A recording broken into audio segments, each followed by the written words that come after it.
Anyways, walide ambapo iko mbele yako ameundwa na polisi toka kila region. Wamesimama kwa mstari mwili au iko 21 na ofisa moja tayari kwa ukaguzi wako mgeni wasi.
Anyways, hiyo ni mwisho ya baraka gani.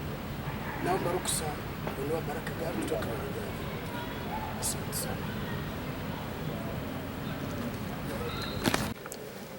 So we are here from police headquarters. I led the team here in this Chira, what we call Chira region, basically to do 2 or 3 things. One, to look at the general deployment of police in this region. 2, to look at the performance, how are they performing their day-to-day duties. And 3, to answer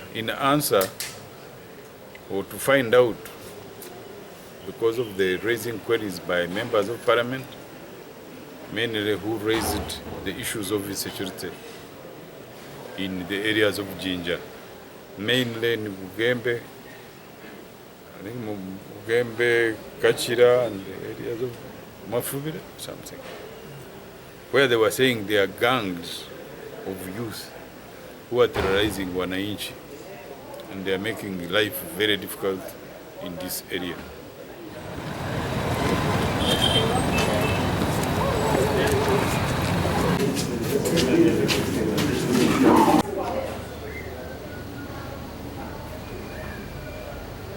Ordinarily, we should have, because the police to the civilian ratio should be 1 to 500.